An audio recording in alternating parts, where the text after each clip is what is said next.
Hello friends, मैं राम निवास आप लोगों का अपने YouTube channel BS online classes में मैं वेलकम करता हूं। तो फ्रेंड्स, आज का मेरा टॉपिक है पास्ट कंटीन्यूअस टेंस।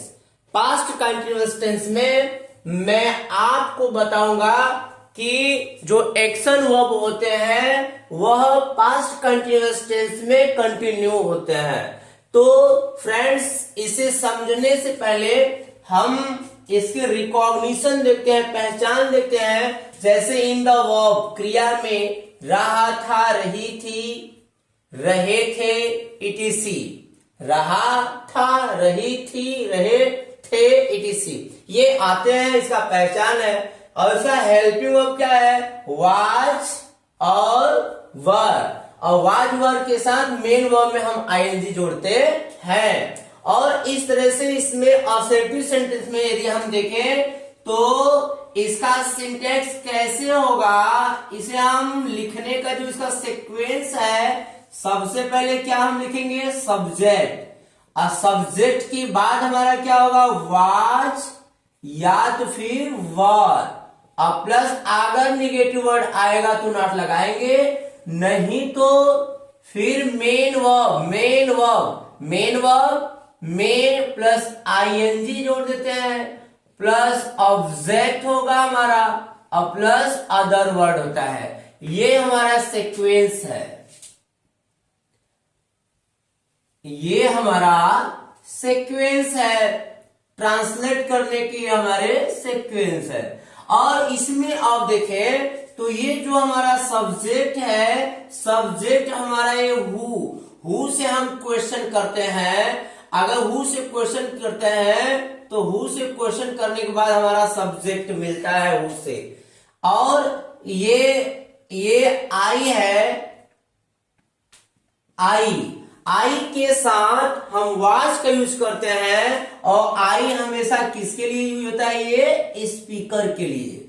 आई स्पीकर के लिए यूज होता है और वाज है आई के लिए यूज होता है। लेकिन वाज को हमें देखना है, यह वाज ही, शी, इट या नेम। ही, सी, इट या नेम जो हमारा क्या होता है? ये singular number. He, she, it are जो नेम है यह सिंगुलर नंबर के सब्जेक्ट होते हैं। और he, she, it are name के साथ हम हेल्प वर्ब क्या लगाते हैं? वाज। और वर क्या है? वर के साथ जैसे we, you, they. We, you, they जो ये क्या होते हैं? प्लूरल होते हैं, प्लूरल नंबर के सब्जेक्ट होते हैं। तो फ्रेंड्स, ये जो वर है, यह वर हमारे प्लूरल नंबर सब्जेक्ट के साथ यूज होते हैं। जैसे वी, यू, दे, ये सब प्लूरल नंबर है। और आई क्या है? आई के साथ हमारा वाई लगता है, आई स्पीकर के लिए यूज होगा। और ये ही, सी, इट और जो नेम है इसके साथ सिंगुलर नंबर के साथ हम वाज का यूज करते हैं। तो उसके बाद यदि निगेटिव आएगा तो नॉट लगाएंगे, नहीं आएगा तो नहीं लगाएंगे। मेन वर्ब में हम आईएनजी जोड़ देते हैं। उसके बाद मेन वर्ब के बाद हमारा ऑब्जेक्ट आएगा, फिर हमारा अन्य वर्ड या अदर वर्ड आ जाएगा। तो फ्रेंड्स, इस तरह से हमारा ये सीक्वेंस है। इस सीक्वेंस के अकॉर्डिंग किसी भी वाक्य को हम ट्रांसलेट करते हैं। जैसे एग्जाम्पल में हम देखते हैं,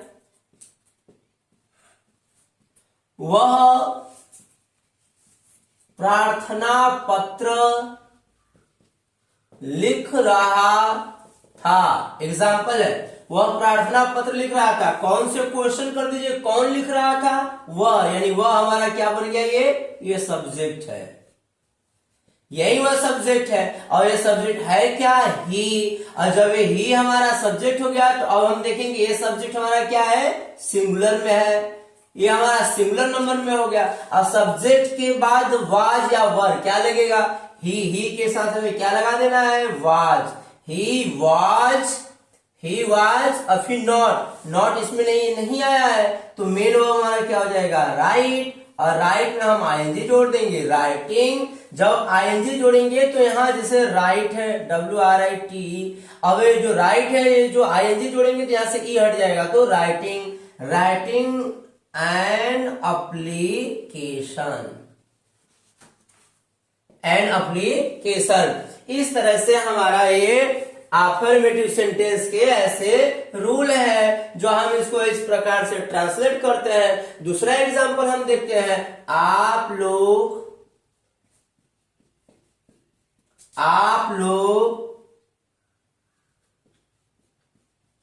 वहां नहीं जा रहे थे। आप लोग वहां नहीं जा रहे थे, इसका मतलब कौन नहीं जा रहा था? आप लोग। अब यू आ गया सब्जेक्ट, यू के साथ हेल्प में हम क्या लगा देंगे? वर, यू आर। निगेटिव आएगा तो नॉट हो जाएगा, you are not going, you are not going. और वहां की इंग्लिश क्या हो जाएगी? There, you are not going there. तो फ्रेंड्स, इस तरह से जो भी हमारे सेंटेंस में आते हैं, जो भी हमारे सेंटेंस होते हैं, इस सीक्वेंस से हम उसका ट्रांसलेट करते हैं। आइए जैसे हम और एग्जाम्पल देखते हैं। इस प्रकार के वाक्य को हम और एग्जाम्पल के थ्रू मैं आपको एक कोशिश करूंगा आपको सिखाने का कि पास्ट कंटिन्यूअस टेंस यदि आएगा तो उसका ट्रांसलेट हम कैसे करते हैं। जैसे और एग्जाम्पल में हम देखते हैं, मेरे पिताजी परिश्रम नहीं कर रहे थे। मेरे पिताजी परिश्रम नहीं कर रहे थे, अभी क्या हो जाएगा? My father was not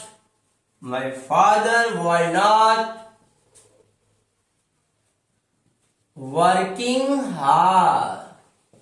My father was not working hard. और एग्जाम्पल,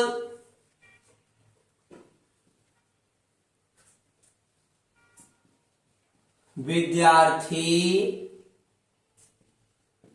मैदान में मैच नहीं खेल रहे थे। ट्रांसलेट क्या हो जाएगा? विद्यार्थी है मीन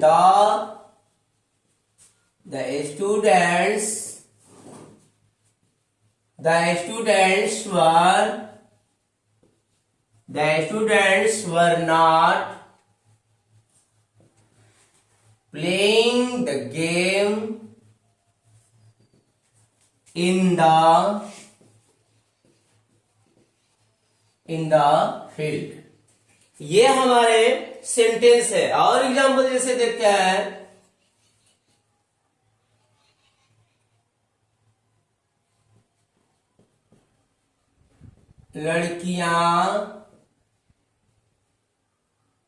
लड़कियां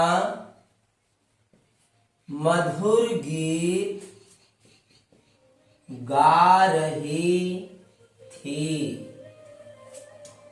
अब इसमें हम ट्रांसलेट यदि देखें तो क्या जाएगा? The girls were not singing a sweet song। तो फ्रेंड्स, इस प्रकार के हमारे ये नेगेटिव सेंटेंस आएंगे या अफर्मेटिव सेंटेंस होंगे, तो ऐसे सेंटेंस को हम असर्टिव सेंटेंस में हम ट्रांसलेट करते हैं। इस सीक्वेंस से इस प्रकार के जो भी सेंटेंस आएंगे, तो जो मैं सिंटैक्स लिखा इसी के अकॉर्डिंग हम इसका ट्रांसलेट कर सकते हैं। तो फ्रेंड्स, अब मैं चलता हूं अपने नेक्स्ट टॉपिक के तरफ। अपने सबके देखे तो फ्रेंड्स, ये मेरे सेंटेंस है। इस प्रकार के सेंटेंस जो भी आएंगे तो उसको हम ट्रांसलेट इस तरह से हम करेंगे।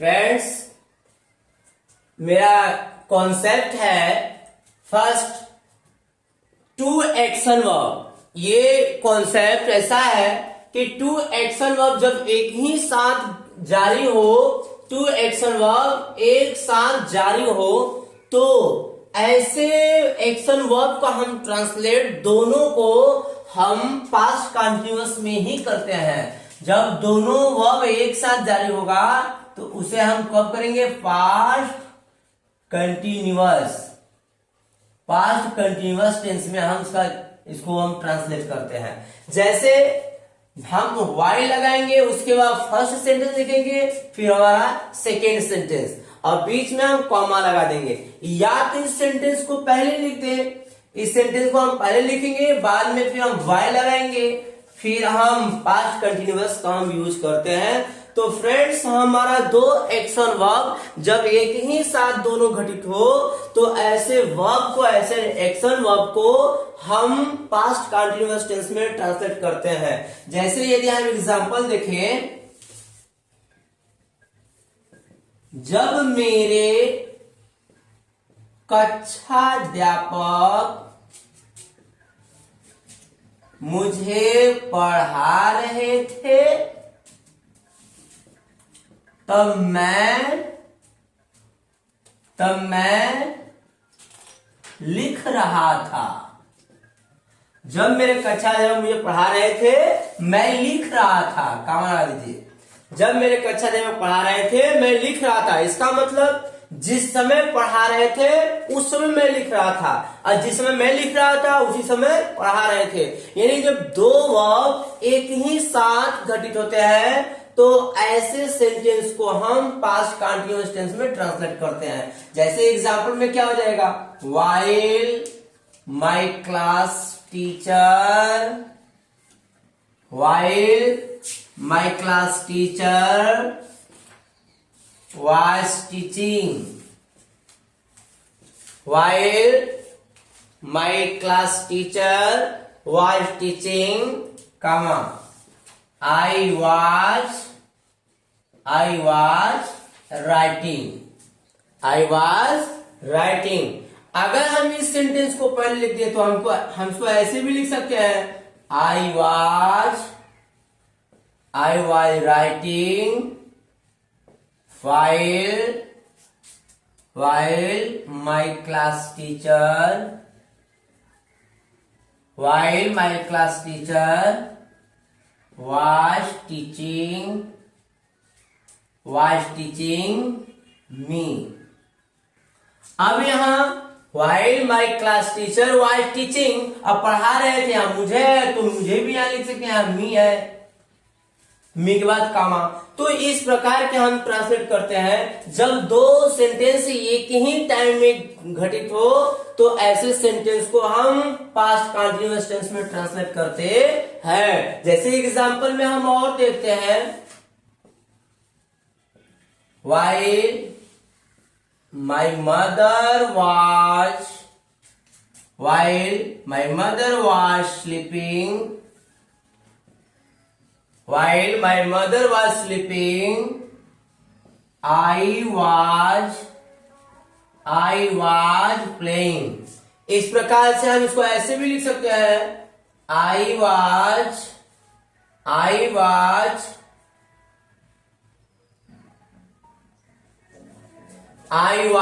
playing, I was playing while my mother was sleeping। तो फ्रेंड्स, इस प्रकार के जो हमारे सेंटेंस आते हैं उसे हम इस रूल के अकॉर्डिंग हम इसे ट्रांसलेट करते। जैसे जब वह गीत गा रहा था,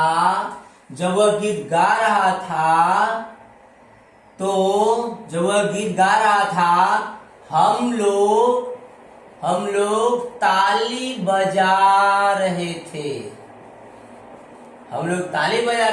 अब इसका ट्रांसलेट क्या हो जाएगा? यानी जब वो गीत गा रहा था तो हम लोग ताली बजा रहे थे, एक ही साथ हम ताली कब बजा रहे थे, जब गीत गा रहा था। तो हम ट्रांसलेट क्या हो जाएगा यार, while he was singing, while he was singing, comma, we were clapping, we were clapping। या तो इसको हम ऐसे भी लिख सकते हैं, we were clapping, we were clapping while he was singing, while he was singing। तो फ्रेंड्स ये मेरा कॉन्सेप्ट है। इस कॉन्सेप्ट में जब दो वर्ब एक ही साथ घटित होते हैं तो दोनों वर्ब को हम पास्ट कंटीन्यूअस टेंस में ट्रांसलेट करते हैं। मेरा नेक्स्ट कॉन्सेप्ट है सेकेंड, जो इस कॉन्सेप्ट में हम यूज करते हैं गेट, बिकम और ग्रो का यूज करते हैं। और यह किस सेंस में यूज होगा, पास्ट कंटीन्यूअस टेंस में होता जा रहा था, होता जा रहा था के सेंस में यह गेट, बिकम या ग्रो का यूज होगा जब कोई भी क्रिया दो गुना तिगुना इंक्रीजमेंट हो रहा है या दो गुना तिगुना डिक्रीजमेंट हो रहा है, या तो फिर उसमें सेंस लगा हो दिन प्रतिदिन इंक्रीजमेंट हो रहा है या दिन प्रतिदिन डिक्रीजमेंट हो रहा है। तो ऐसे सेंस को व्यक्त करने वाले एक्शन वर्ब को हम पास्ट कंटीन्यूअस टेंस में ट्रांसलेट करते हैं। जैसे फ्रेंड एग्जांपल में अंधेरा होता जा रहा था, जैसे यहां देखना है अंधेरा होता जा रहा था। इस वाक्य को यदि प्रेजेंट में बनाएंगे तो क्या हो जाएगा, अंधेरा होता जा रहा है, और पास्ट में बनाएंगे तो अंधेरा होता जा रहा था। जैसे एक एग्जांपल है, सोहन दिन प्रतिदिन गरीब होता जा रहा था। या प्रेजेंट में बना देंगे सोहन दिन प्रतिदिन गरीब होता जा रहा है। ऐसे सेंस को यदि व्यक्त करने वाला सेंटेंस कोई हो तो उसमें गेट, बिकम या ग्रो का यूज करते हैं और हम पास्ट कंटीन्यूअस टेंस का यूज करते हैं। जैसे एग्जांपल में हम लिखते हैं, क्या हो जाएगा, सोहन पास्ट टेंस की बात बोल रहा है, सोहन वाज अमीर होता जा रहा है या गरीब होता जा रहा है, क्या हो जाएगा, बिकम। अब बिकम में क्या जोड़ देंगे, ING. Sohan was becoming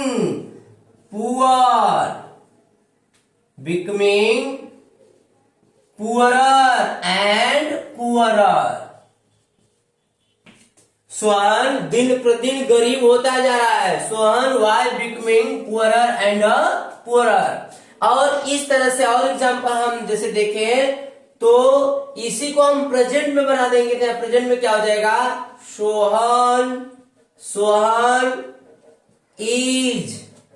Sohan is becoming poorer and poorer. अगर इसी वाक्य को और हम देखें, ये हमारा क्या है, ये पास्ट टेंस है, पास्ट कंटिन्यूअस टेंस, और ये क्या है, प्रेजेंट कंटिन्यूअस। अगर इसमें हम और गेटिंग लगा देते हैं, क्या हो जाएगा, Sohan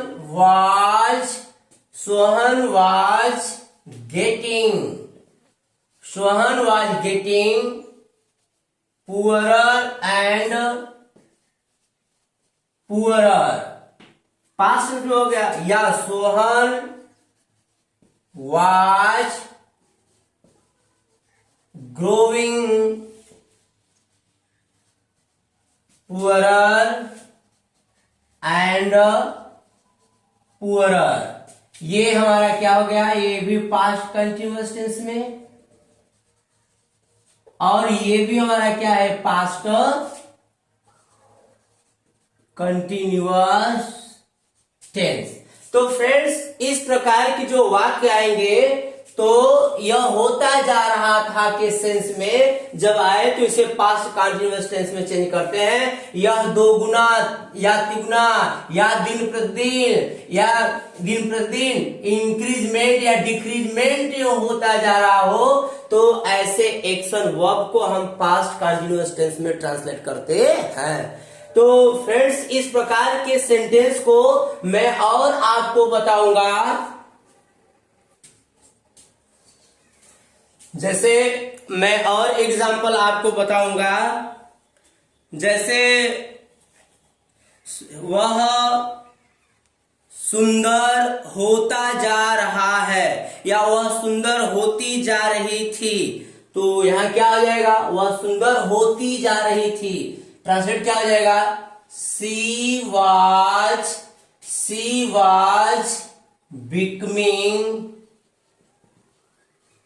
was becoming more and more beautiful। वह सुंदर होती जा रही थी और अंधेरा होता जा रहा था। अंधेरा होता जा रहा था। ट्रांसलेट क्या हो जाएगा, it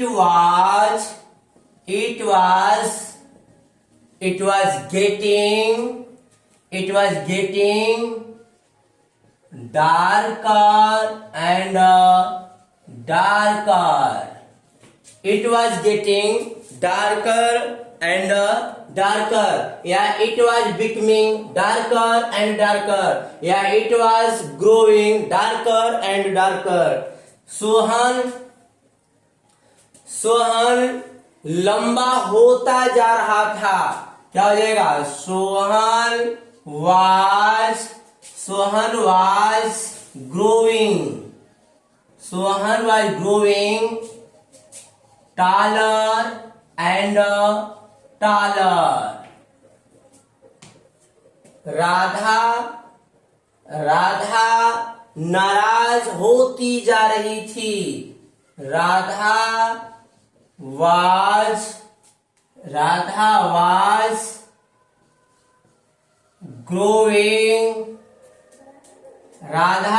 growing angrier and angrier। My friend was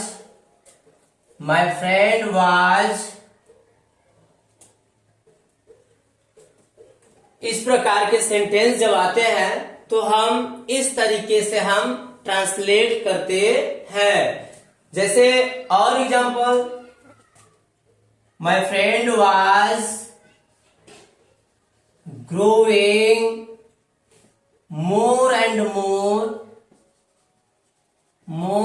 and more handsome।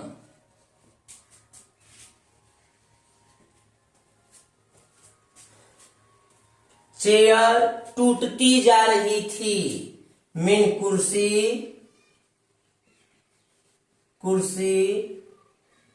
टूटती जा रही थी।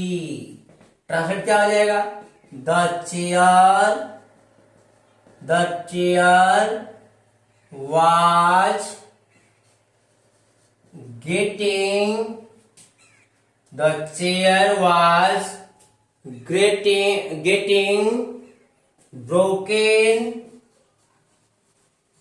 broken and broken। तो फ्रेंड्स इस प्रकार की जो सेंटेंस आएंगे तो हम इसे ऐसे ट्रांसलेट करते हैं। ये मेरा इंट्रोगेटिव सेंटेंस है। ये सभी interrogative sentence what, when, where, how much, how many, how often, why, which, who, whom, whose, ये सभी इंट्रोगेटिव वर्ड हैं जो एक जैसे यूज नहीं होते हैं, ये डिफरेंट तरीके से यूज होते हैं। तो मैं आपको बताऊंगा कि ये सभी इंट्रोगेटिव वर्ड कैसे यूज होते हैं। तो फर्स्ट आपका जैसे इंट्रोगेटिव यूज करने के लिए हमारा ये सीक्वेंस है। सबसे पहले हम इंट्रोगेटिव, ये क्या है हमारे इंट्रोगेटिव वर्ड है, ये इंट्रोगेटिव वर्ड है, आई से इंट्रोगेटिव, डब्ल्यू से वर्ड यानी इंट्रोगेटिव वर्ड। अब प्लस उसके बाद हमारा आएगा तो हेल्पिंग वर्ब आएगा। इंट्रोगेटिव वर्ड के बाद हेल्पिंग वर्ब, ये हेल्पिंग किसके अकॉर्डिंग आएगा, सब्जेक्ट के। अगर सब्जेक्ट के बाद नेगेटिव आएगा तो नॉट, नहीं तो मेन वर्ब में हम आईएनजी जोड़ते हैं, प्लस ऑब्जेक्ट, फिर plus other word question mark.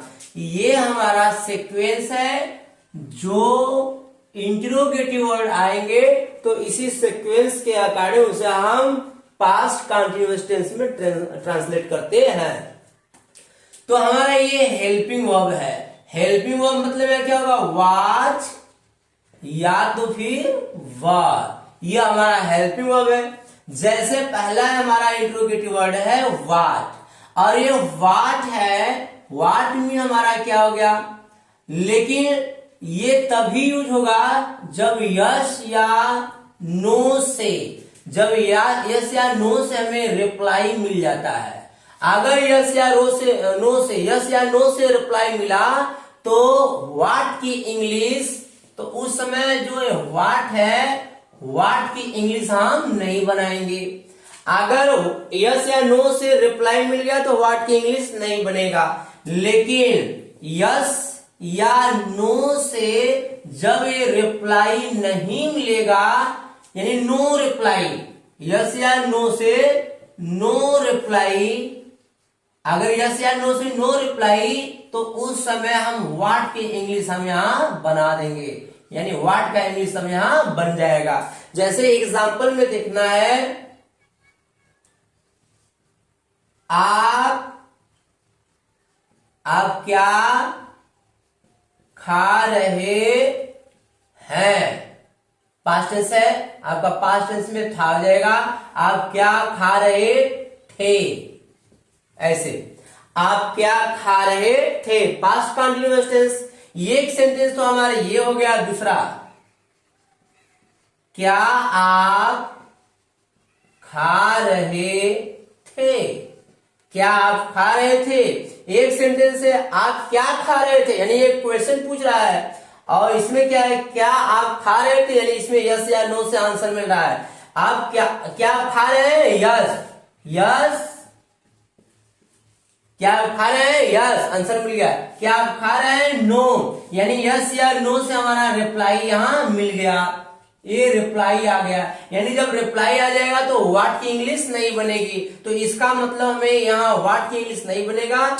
इसी के स्थान पर हम ट्रांसलेट करेंगे हेल्पिंग वर्ब, यानी सब्जेक्ट के अनुसार हम हेल्पिंग वर्ब लगा देंगे। हमारा सब्जेक्ट क्या है, यू के अकॉर्डिंग क्या हो जाएगा यहाँ पर, वर के बाद you, were you eating, were you eating. लेकिन इस सेंटेंस में क्या है, यस या नो, यस, यस या नो, यस या नो से नो रिप्लाई, यस या नो से नो रिप्लाई। अगर जो नो रिप्लाई होगा तो व्हाट की इंग्लिश बन जाएगी, यानी हम यहाँ ट्रांसलेट क्या कर देंगे, यहाँ पर व्हाट वर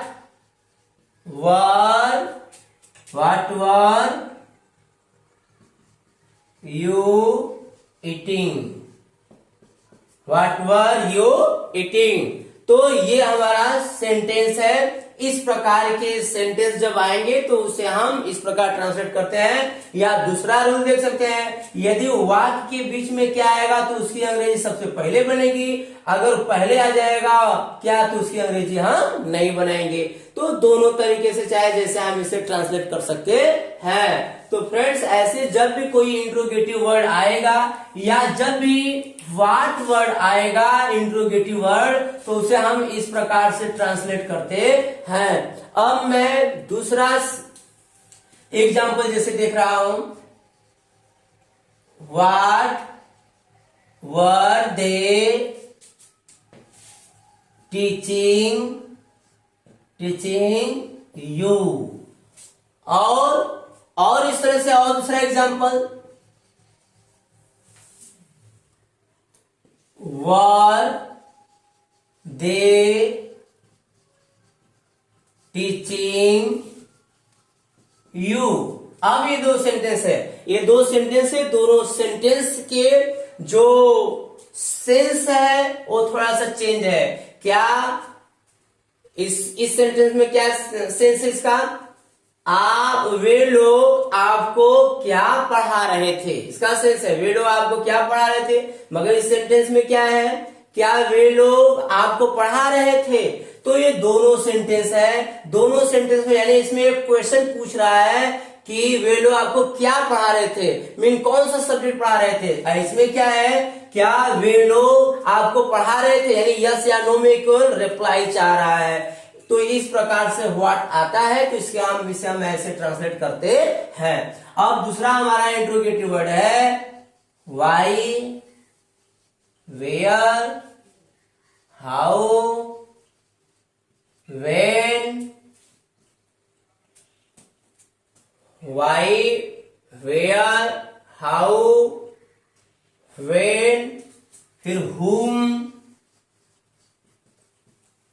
फ्रेंड्स ये सभी इंट्रोगेटिव वर्ड है। इतने इंट्रोगेटिव वर्ड का यूज हम ये जो सीक्वेंस में लिखा हूं सिंटेक्स, इसी के अकॉर्डिंग हम कर सकते हैं।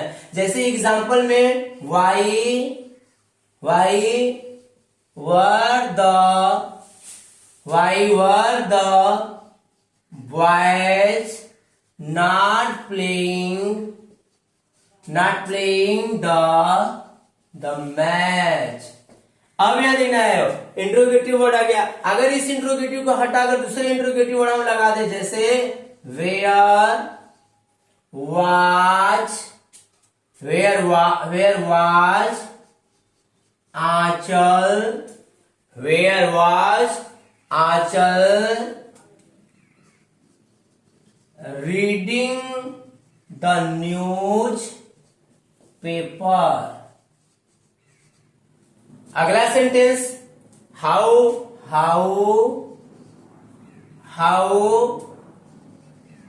वर यू राइटिंग अ नॉवेल। तो फ्रेंड्स ऐसे सेंटेंस आते हैं तो हम इस प्रकार से हम इसका ट्रांसलेट करते हैं। सॉरी यहाँ पर हुम नहीं, यहाँ हुम होगा, हुज नहीं, हुम।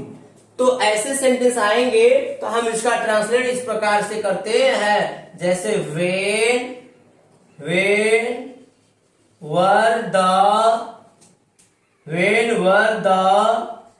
गर्ल्स सिंगिंग, whom were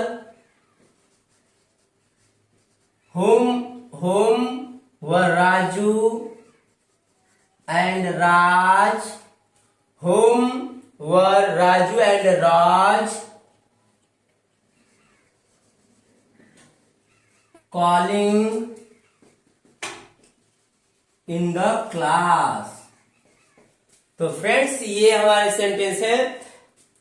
किसको? राजू और राज। जब दो नेम एंड से जुड़ते हैं तो ये प्लूरल नंबर में होते हैं, और ये हमारे ऑब्जेक्ट हो गए और ये हमारे सब्जेक्ट। ये दोनों सब्जेक्ट जब राजू और राज दोनों एक साथ मिलेंगे तो इसे हम प्लूरल नंबर में लिखते हैं। तो इसका सेंस क्या हो गया?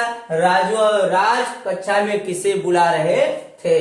तो फ्रेंड्स ये मेरे इंट्रोगेटिव सेंटेंस है। इसे हम ऐसे इस इंट्रोगेटिव वर्ड का यूज हम इस प्रकार से करते हैं।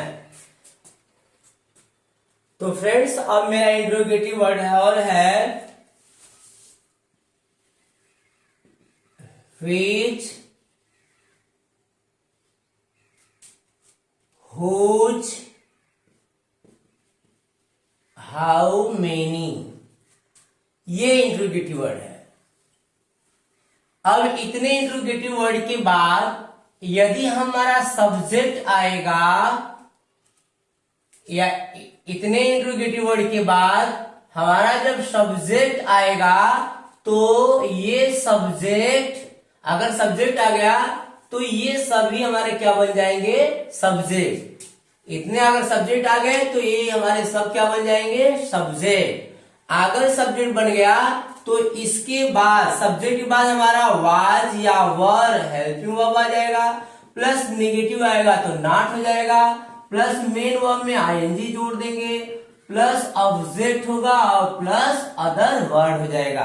तो फ्रेंड्स ध्यान दीजिएगा, अगर ये interrogative word which, whose, how many, अगर व्हिच, हुज, हाउ मेनी के साथ सब्जेक्ट आया तो ये सभी हमारे सब्जेक्ट बनेंगे, और सब्जेक्ट बनेंगे तो इसी के अकॉर्डिंग हम हेल्पिंग वर्ब का यूज करेंगे। जैसे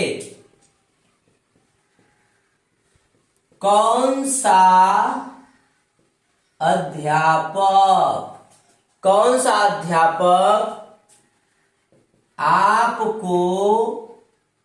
आपको इनाम दे रहे थे।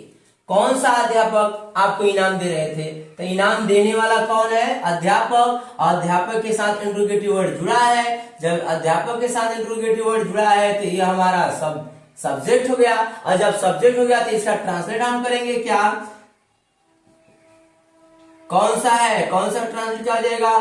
विच टीचर। अब ये हमारा जब सब्जेक्ट बन गया और सब्जेक्ट बन गया तो इसी के अनुसार हेल्प वर्ब लगा देंगे। यहाँ क्या हो जाएगा? हेल्प वर्ब वाज और वर। यहाँ क्या हो जाएगा? वाज, क्योंकि कौन सा अध्यापक पढ़ा रहे थे, तो यहाँ कौन सा अध्यापक यहाँ सिंगुलर नंबर में हो जाएगा। तो which teacher was giving you a prize. उसी तरह से अगर हम दूसरा एग्जांपल देखें, किसके पिताजी आपको डांट रहे थे, तो किसके पिताजी अंग्रेजी क्या हो जाएगा? Whose father was scolding you.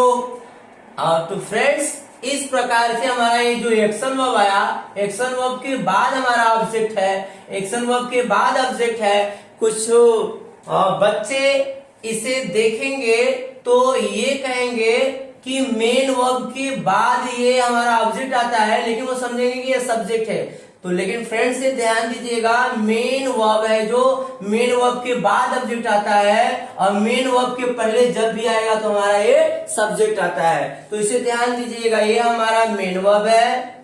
Main verb, तो मेन वर्ब के बाद जो है हमारा, मेन वर्ब के बाद जो हमारा ऑब्जेक्ट का स्थान होता है, तो मेन वर्ब के बाद हमारा ये क्या है? यू ऑब्जेक्ट है। और दूसरा एग्जाम्पल जैसे देखें, हाउ मेनी प्लेयर्स। अब ये प्लेयर्स है, ये हाउ मेनी के साथ प्लेयर्स यानी सब्जेक्ट जुड़ा हुआ है। How many players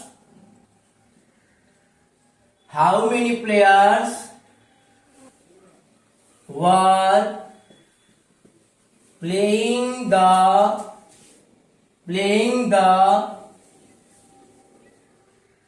the match.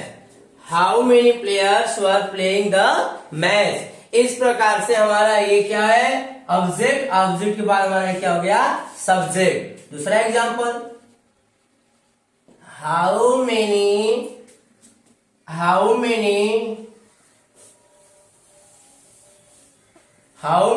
Students were not writing a letter. तो फ्रेंड्स ये हमारे इंट्रोगेटिव वर्ड है। जब ऐसे इंट्रोगेटिव वर्ड आते हैं तो सब्जेक्ट के रूप में यूज होते हैं, और ये सब्जेक्ट के रूप में यूज होते हैं, और ये ऑब्जेक्ट के रूप में भी यूज होते हैं। अब मैं आपको बताऊंगा कि इस प्रकार से ये इंट्रोगेटिव वर्ड सब्जेक्ट के रूप में है और ऑब्जेक्ट के रूप में ये कैसे यूज होंगे, अब इसके बाद मैं बताऊंगा। पहले आप इसे लिखिए।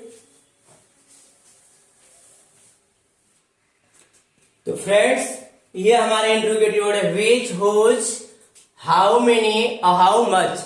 इसके बाद यदि हमारा ऑब्जेक्ट आ जाएगा, तो अगर इसके बाद हमारा ऑब्जेक्ट आएगा तो ऑब्जेक्ट यानी इंट्रोगेटिव वर्ड और प्लस ऑब्जेक्ट, ये दोनों मिलकर के हमारे क्या बन जाएंगे? ये ऑब्जेक्ट। और जब ऑब्जेक्ट बनेगा तो इसका मतलब ऑब्जेक्ट के बाद इंट्रोगेटिव वर्ड हमें हेल्पिंग वर्ब लगाना है। हेल्पिंग वर्ब किसके आंसर आएगा हमारा, ये सब्जेक्ट के आंसर हेल्पिंग वर्ब आएगा। प्लस नॉट आएगा तो नॉट लगाएंगे, फिर मेन वर्ब में आईएनजी जोड़ेंगे और प्लस फिर दो बार ऑब्जेक्ट आते हैं और फिर अदर वर्ड। इस प्रकार के सीक्वेंस के अकॉर्डिंग हम इसे हम ट्रांसलेट कर, इस प्रकार के सीक्वेंस के अकॉर्डिंग इसे हम ट्रांसलेट करते हैं। तो फ्रेंड्स अब जैसे एग्जांपल में लिख रहा हूं, कौन सा खिलौना वह खरीद रहा था। कौन सा खिलौना वह खरीद रहा था। अब ट्रांसलेट देखना है, खरीद रहा है, कौन खरीद रहा है, वह, यानी वह हमारा सब्जेक्ट हो गया। अब क्या खरीद रहा है, खिलौना, यह हमारा ऑब्जेक्ट। लेकिन ऑब्जेक्ट के साथ इंट्रोगेटिव वर्ड जुड़ा है तो ये सभी हमारे क्या बन जाएंगे, ऑब्जेक्ट। जब ऑब्जेक्ट बनेगा इसका मतलब इसका सब्जेक्ट ये है, ऑब्जेक्ट ये है। ऑब्जेक्ट के साथ इंट्रोगेटिव वर्ड जुड़ेगा तो ऑब्जेक्ट होगा, अगर सब्जेक्ट के साथ जुड़ेगा तो सब्जेक्ट हो जाएगा। तो ये ऑब्जेक्ट के साथ तो हम इसका ट्रांसलेट करेंगे। सबसे पहले क्या हो जाएगा, कौन सा की इंग्लिश क्या हो जाएगा, wish toy.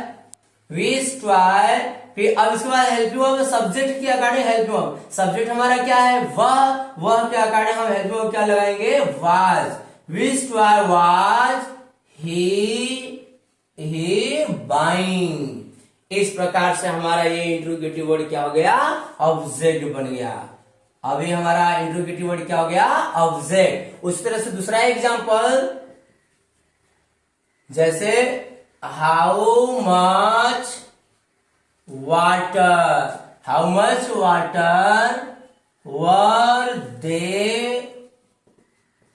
were they drinking in the function। कितना पानी वे फंक्शन में पी रहे थे। और एग्जांपल देखना है, यहाँ सब्जेक्ट है ये, और सब्जेक्ट है तो ये वाटर क्या हो गया हमारा, ऑब्जेक्ट बन गया। और ड्रिंकिंग क्या हो गया, मेन वर्ब बन गया। दूसरा example, whose son were you not teaching science। अब देखना है, अब यहाँ क्या है हमारा, ये सब्जेक्ट है और सब्जेक्ट ये मेन वर्ब है। मेन वर्ब के बाद हमारा ये क्या है, ये ऑब्जेक्ट है। जब ये ऑब्जेक्ट हो गया तो मेन वर्ब के पहले हमारा सब्जेक्ट हो गया। लेकिन ये सन क्या है, ये सन भी हमारा क्या है, ये ऑब्जेक्ट है। तो फ्रेंड्स इस प्रकार के वाक्य आएंगे तो इसे हम ऑब्जेक्ट के रूप में भी यूज कर सकते हैं और सब्जेक्ट के रूप में भी हम यूज कर सकते हैं। ऐसे सेंटेंस अगर आ जाएंगे, ऐसे इंट्रोगेटिव वर्ड ऑब्जेक्ट के रूप में भी और सब्जेक्ट के रूप में, दोनों में यूज होते हैं। जैसे और एग्जांपल जैसे देखें, which sentence were you not writing।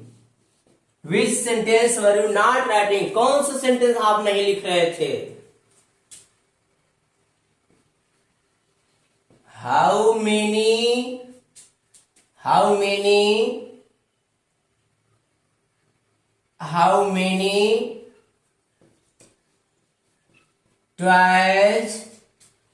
many toys were you breaking। कितने खिलौने आप तोड़ रहे थे। अब इसी तरह से हम दूसरा एग्जांपल देखें। अब यहाँ सब्जेक्ट हमारा, अब यहाँ देखना है, ये हमारा मेन वर्ब पहले हमारा सब्जेक्ट हो गया और सब्जेक्ट हो गया तो ये हमारा विच सेंटेंस क्या हो गया, ये ऑब्जेक्ट हो गया। लेकिन इसी तरह से हम यहाँ देखें, ये हमारा मेन वर्ब है, मेन वर्ब के पहले हमारा सब्जेक्ट आ गया और सब्जेक्ट के पहले ये हमारा क्या है, ऑब्जेक्ट है। लेकिन अब इस तरह से मैं एक एग्जाम्पल और लिखूंगा और मैं आपको ये क्लियर करूंगा कि ये इंटरोगेटिव वर्ड ऑब्जेक्ट है या सब्जेक्ट है। जैसे एग्जाम्पल देखना है, how many students were calling you. दूसरा sentence, how many students were you calling. अब फ्रेंड्स इसमें देखते हैं तो हमारा मेन वर्ब से हमें कोई भी जो ऑब्जेक्ट है उसे मेन वर्ब से पहचानते हैं। हमारा ये कॉलिंग मेन वर्ब है, तो मेन वर्ब के बाद यू क्या हो गया हमारा ऑब्जेक्ट, और मेन वर्ब के पहले हमारा ये क्या बन गया, ये सब्जेक्ट। अगर ये मेन वर्ब है, मेन वर्ब तो हमारा हेल्पिंग वर्ब है, ये वर्ब हमारा हेल्पिंग वर्ब है और कॉलिंग मेन वर्ब है, तो इस मेन वर्ब का सब्जेक्ट कौन है, हाउ मेनी स्टूडेंट्स। लेकिन इस सेंटेंस में हमारा कौन है, कॉलिंग मेन वर्ब, और मेन वर्ब के पहले हमारा क्या आ गया, सब्जेक्ट। अगर मेन वर्ब के पहले यू सब्जेक्ट है, क्योंकि हमारा मेन वर्ब के पहले सब्जेक्ट और मेन वर्ब के बाद हमेशा क्या होता है, ऑब्जेक्ट। तो हमारा जब सब्जेक्ट के बाद हमारा मेन वर्ब और मेन वर्ब के पहले हमारा क्या है, सब्जेक्ट, यानी मेन वर्ब के पहले सब्जेक्ट और सब्जेक्ट के बाद मेन वर्ब। तो हमारा ये हाउ मेनी स्टूडेंट्स ये क्या है, ये हमारा हाउ मेनी स्टूडेंट क्या बन जाएगा फ्रेंड्स, ऑब्जेक्ट। ये हमारा क्या बन गया, ऑब्जेक्ट। तो इस प्रकार से हमारा ये इंट्रोगेटिव वर्ड है। इंट्रोगेटिव वर्ड सब्जेक्ट के रूप में भी यूज होते हैं और ऑब्जेक्ट के रूप में भी यूज होते हैं। अब एक हमारा इंट्रोगेटिव वर्ड है हु, जो मैं हु को मैं आपको बताना चाहूंगा। आप इसे राइट डाउन कीजिए फ्रेंड्स। अब हमारा अगला इंट्रोगेटिव वर्ड है हु। अब हु है हमारा, अब हु के साथ जो हमारा एक्शन वर्ब आएगा तो हु हमारा क्या बन जाएगा, ये सब्जेक्ट। और सब्जेक्ट बनेगा तो इसके साथ हम क्या लगाएंगे, सब्जेक्ट होगा तो हेल्पिंग वर्ब, और प्लस हेल्पिंग वर्ब के बाद क्या हो जाएगा हमारा, सब्जेक्ट हो ही गया हेल्पिंग वर्ब, फिर नेगेटिव आएगा तो नॉट, फिर मेन वर्ब में हम आईएनजी जोड़ देंगे plus object plus other word. तो फ्रेंड्स इस प्रकार से हमारा जो हु आएगा तो उसका ट्रांसलेट हम ऐसे करेंगे। जैसे एग्जांपल में कौन गीत नहीं लिख रहा था। अब यह कौन गीत नहीं लिख रहा था, ट्रांसलेट क्या हो जाएगा, हु हो गया। और हु के बाद हम हेल्पफुल क्या लगा देंगे, वाज। कौन नहीं लिख रहा था, कौन गीत नहीं लिख रहा था, ये लिख रहा है, ये मेन वर्ब हमारा एक्शन वर्ब है, ये हमारा एक्शन वर्ब है। लेकिन एक्शन वर्ब के साथ हमारा क्या है, एक्शन वर्ब के साथ हु है, यानी हु हमारा ये क्या है, हमारा सब्जेक्ट। तो सब्जेक्ट है तो सब्जेक्ट के बाद हम हेल्पिंग वर्ब लगा देंगे, who plus helping verb. Helping verb के बाद क्या हो जाएगा यहाँ पर, नॉट, और नॉट के बाद क्या हो जाएगा, writing. Who why not writing. अब जैसे और एग्जाम्पल यदि हम देखें तो और एग्जाम्पल जैसे कौन कक्षा में शोर कर रहा था। एग्जाम्पल है, कौन कक्षा में शोर कर रहा था, who was making a noise in the class. इसी तरह से अगर ऐसे इंट्रोगेटिव वर्ड को प्लूरल के रूप में यूज करें, प्लूरल नंबर में तो क्या आ जाएगा, हु आल प्लूरल नंबर में, who all were teaching you science.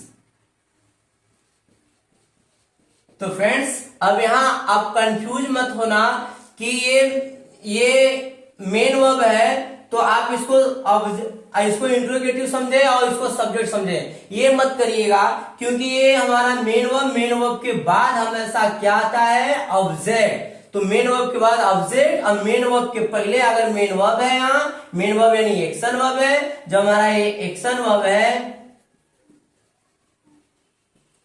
अगर ये हमारा एक्शन वर्ब है तो एक्शन वर्ब के साथ हु आया है, यानी हु हमारा क्या बनेगा, सब्जेक्ट। तो फ्रेंड्स इस प्रकार से ये हमारे इंट्रोगेटिव वर्ड है। अगर इस इंट्रोगेटिव वर्ड को यदि आप अच्छे से नहीं समझे हो तो इस वीडियो को आप दोबारा देखिएगा और प्रेजेंट इंडेफिनिट टेंस को देखिएगा, पास्ट इंडेफिनिट टेंस को देखिएगा या प्रेजेंट कंटिन्यूअस टेंस को देखिएगा।